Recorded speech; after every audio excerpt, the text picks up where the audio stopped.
Përshëndetje të nderuar zonja dhe zotërinj, ja ku po takohemi sërish së bashku me mua Tirona Lelin, këtë herë për të ndarë me ju një histori shumë të dhimbshme. Do të ndaloj te rrëfimi i Eldës, një grua e cila po ndan një histori dhe nga kjo historia dëshiron të merr mendimin tuaj. Unë quhem Elda dhe tani dua të ndaj me ju një copës nga jeta ime. Një copës që më ka ndryshuar për gjithmonë. Nuk e bëj këtë për mëshirë, as për të më gjykuar kush. E bëj sepse kam shumë peshë në zemër, sepse e vërteta e fshehur dhem më shumë se sa pranimi i gabimit.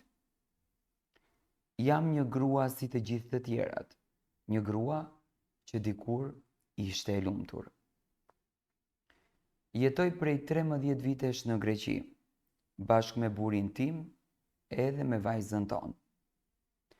Jeta jonë nuk ka qenë perfekte, por kemi qenë të lidhur, të qeshur, kemi ndarë gjithçka dhe mendoja se s'kishte forcë që do të na ndante.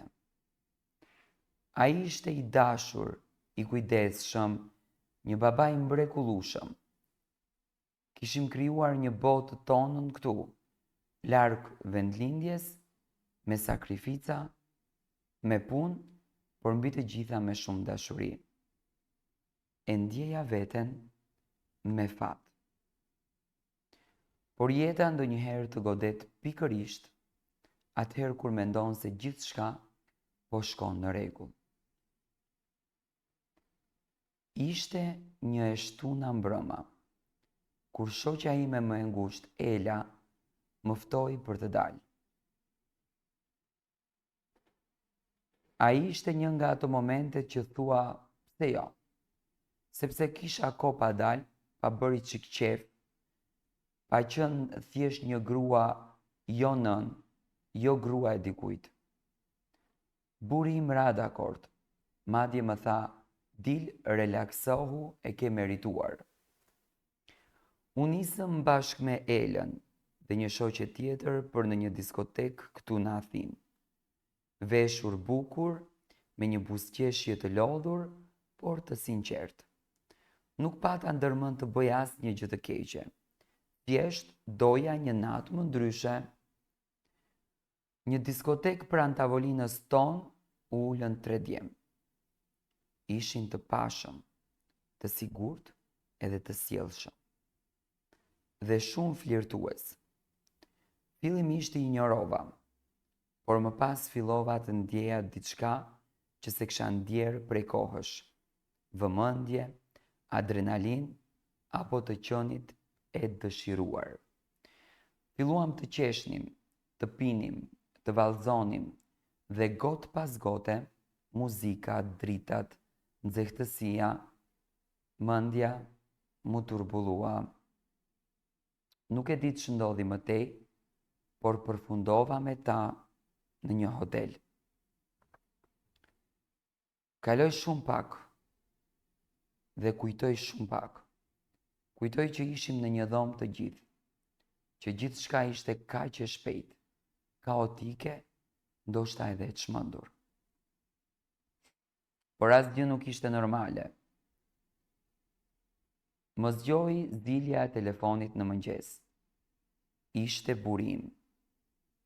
Nuk ju përgjigja. Kur hapa syt, isha e zhveshur, vetëm dhe me një boshllëk të frikshëm në shpirt.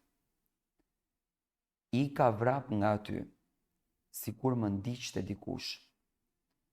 Kur arrita në shtëpi, u mbylla në banjë dhe qava si fëmijë. Zdia si t'i flisja vetes, e lëre më burit. Kaluan ditë, javë, asaj nate nuk i vura kryq në kujtes.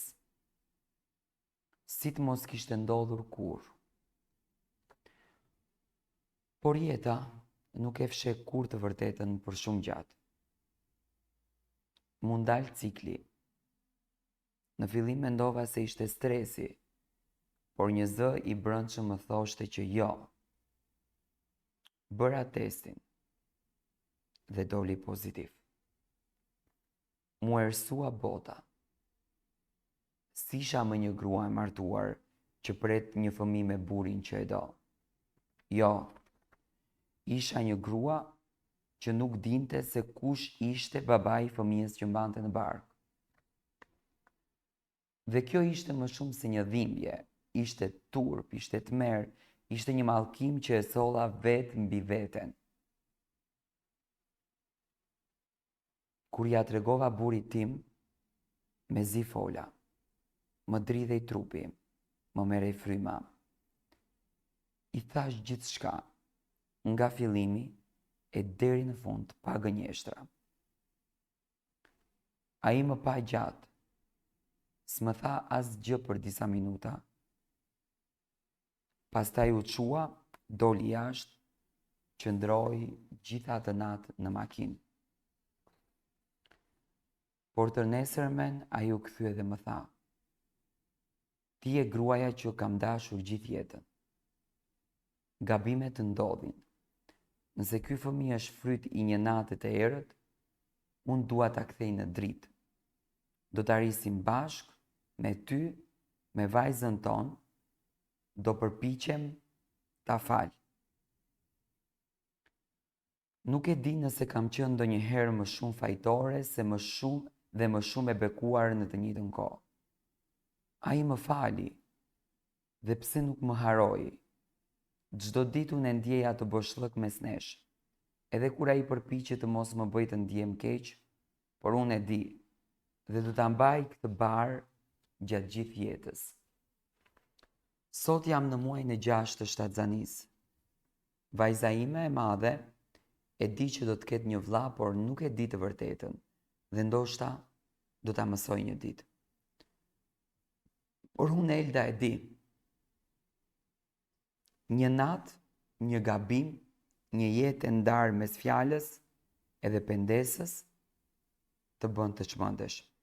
Ju lutem mos më gjykoni. Mësoni nga gabimi im. Mos lini kur dobësit ju verbojnë, sepse jo gjithmonë keni fatin që kisha unë. Një burr që të fal dhe kur ti nuk e meriton. Nuk kalon ditë pa e kujtuar atë natë si një mangth që nuk zhduket. Sa do të përpiqem ta fshi nga mendja, çdo mëngjes kur zgjohem dhe shoh burrin tim tek pin kafen me qetësi, më mbyt faji. Nuk më thot asnjëherë asnjë gjë të keqe, nuk më akuzon, nuk më përçmon, por sytë e tij e tregojnë gjithçka. E kuptoj që dhimbja është aty, në heshtjen e tij, në frymëmarrjen që rëndohet sa herë më shikon me barkun që po rritet dhe nuk është barku i tij. Ela, shoqja ime e zemrës, nuk është më pjesë e jetës sime. E fajsova shumë për atë natë, por në fund të ditës e di që ishte zgjidhja ime. Ajo nuk më detyroi të pi. Nuk më detyroi të shkoj në hotel. Ishte një çast dobësie, një çarje në ndërgjegje që më ktheu jetën përmbys. Kam mësuar se edhe miqtë më të afërt ndonjëherë janë pjesë e gabimeve që na kushtojnë shtrenjtë. Sot jam më e vetmuar se kur, por ndoshta e meritoj. Ndonjëherë vendos dorë mbi bark dhe i flas bebit. I them që nuk është faji i tij që erdhi në këtë botë në një mënyrë të tillë. Ai është jetë, është pafajësi, dhe ndoshta Zoti e solli për një arsye, për të më mësuar mëshirën, faljen, për të më dhënë një shans të dytë për të qenë njeriu më i mirë. Kam vendosur që ta dua me gjithë zemër, njësoj si vajzën time të parë, sepse nuk dua që ky fëmijë të rritet me hijen e një gabimi mbi supe. Shpesh i lutem Zotit që burri im të mos pendohet që më fali. Kam frikë se një ditë kur të më shoh me djalin në krah, t'i zgjohet dhimbja nga e para dhe të largohet. Por për aq kohë sa ai është këtu, pranë meje, do të përpiqem të jem gruaja që meriton. Nuk mund të ndryshoj të shkuarën, por mund të bëj gjithçka që nga sot e tutje të jetë vetëm e vërtet, vetëm për kushtim, vetëm dashuri. Dhe nëse Zoti më ka falur, atëherë ndoshta një ditë do të më falë edhe vetja ime.